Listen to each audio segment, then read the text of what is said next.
Good day, friends. So today we are here with our first class of NEET biology. So let's start with diversity in living world. This is the first unit, and there are four chapters in this: the living world, biological classification, plant kingdom, and animal kingdom. So let's start with the introduction of this unit, diversity in the living world. So this thing in neat point of view, this page is not very necessary, people. But what I'm trying to tell you is, reading this one para won't hurt. So what if you get some questions from here? So it's better to read it. Okay, so let me teach you what's in here. Diversity in living world. Biology is the science of life forms and living processes. So we all know, like, study of biology means study of life. So that's what they're telling them. The living world comprises an amazing diversity of living organisms. Early man could easily perceive the difference between inanimate and animate matter. What they're trying to say is, early man were easily able to differentiate between the living and non-living. That's what they're trying to tell there. So the inanimate matter means like wind, sea, fire, and some among the animals and plants. A common feature of all such forms of inanimate and animate objects was the sense of awe or fear that they evoked. The description of living organisms, including human beings, began much later in human history. Societies which indulged in anthropocentric view of biology could register limited progress in biological knowledge. Okay, now what is anthropocentric? Anthropocentric means like considering ourselves as important beings on this world, like important beings on this earth. Okay, so that is what they're telling. Societies which thought that human beings were the significant of everything, every other living organisms, had limited progress in biological knowledge because they thought themselves as superior, so they did not like take any do any progress in learning the biological ancestration or something. So yes, so systematic and monumental description of life forms brought in out of necessity detailed systems of identification, nomenclature, and classification.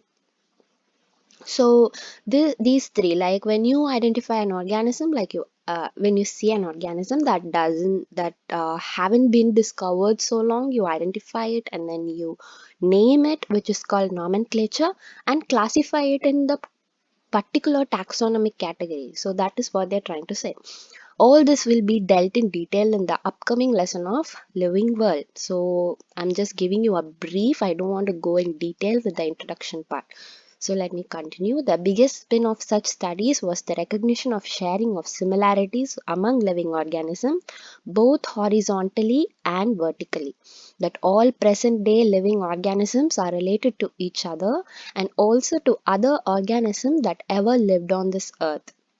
Was a revolution which humbled man and led to cultural movements for conservation of biodiversity.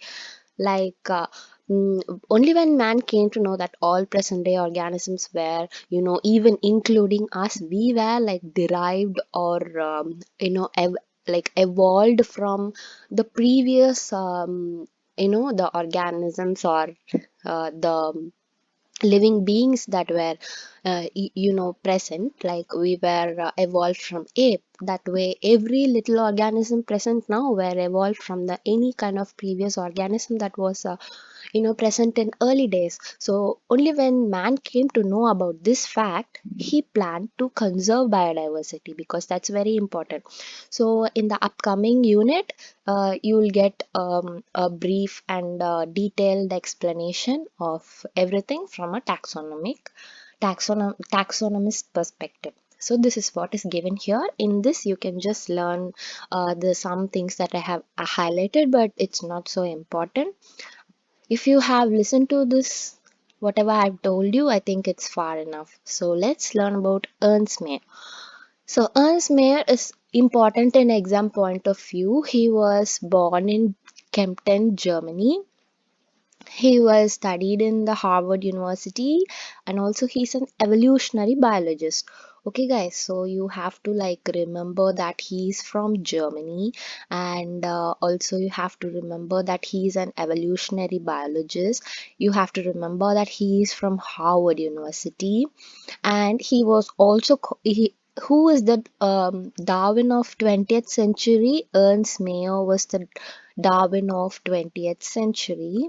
So, and he was given was the 100 greatest scientist of all time. Mayr joined Harvard Faculty of Arts and Sciences in 1953 and retired in 1975, assuming the title Alexander Agassiz Professor of Zoology Emeritus. So, this is important.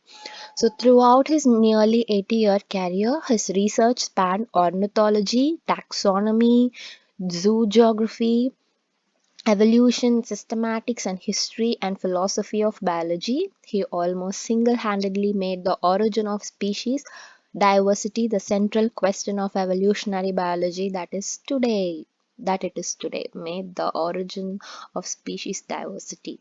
He also pioneered the currently accepted definition of biological species. Mayer was awarded three prizes regarded as the triple crown regarded as the Triple Crown of Biology, Balzan Prize, International Prize of Biology, and Crawford Prize. Mayer died at the age of 100 in the year 2004. So the important things that you should remember from this para is that he is from Kempten, Germany. He is from Harvard University. He is an evolutionary biologist. He is Darwin of 20th century, and he was given the title Alexander Agassiz Professor of Zoology Emeritus. And he made the answer, like he gave an answer for the origin of species diversity, like he did it single-handedly without any help from any other scientist. And he was awarded the triple crown of biology, like he was awarded the Triple Crown of Biology, the Balzan Prize, the International Prize, and Crawford Prize. He died in 100 in the age of 2004. Yes, guys, so this is it. So in this video, just you have listened to my lecture. Now what you do is today evening you just go and solve, take any MCQ book and solve from only these two paragraphs of what I've given you. So in case like you have something, I prefer you to do only from this any MCQs. In case you are not able to do, then only that part you take out the textbook and read it. Okay, so today's class is over, so make sure that you read the two paragraphs. Thank you, kids. Bye.